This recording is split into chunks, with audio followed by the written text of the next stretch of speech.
السلام علیکم. د هر کور مکتب ګرانو زده کوونکو د پښتو ژبې ترکیبي یا تړلو تورو 11 لوست ته ښه راغلاست. د 11 لوست له پیل څخه د مخه دا دوې پوښتنې جواب کوي. اول، د پښتو کلمې په منځ کې کم توري راغلي دي؟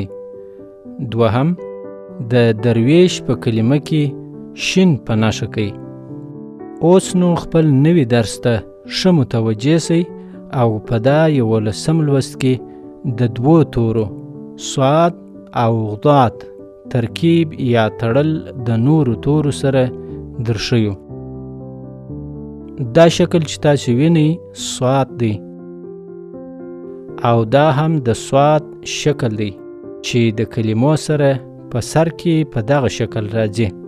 اوس نو د صابر په کلمه کې وګورئ چې په سر کې د صاد شکل په سور رنګ لیکل شوی دی.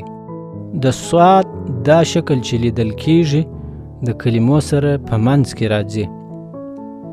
مثال ته یې د مصور په کلمه کې وګورئ چې صاد په سور رنګ کې لیدل کیږي او د صاد دا شکل چې لیدل کیږي د کلمو سره په پای کې راځي.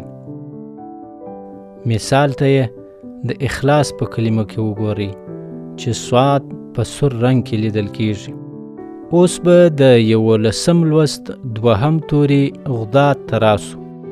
دا شکل چې تاسو وینئ او لوړ یو ټکی لري غداد دی او دا هم د غداد شکل دی چې د کلمو سره په سر کې په دغه ډول راځي. اوس نو د ضعیف کلمې ته وګورئ چې په سر کې د غداد شکل په سور رنګ لیکل شوی دی. د غداد دا شکل چې لیدل کیږي د کلمو سره په منځ کې راځي.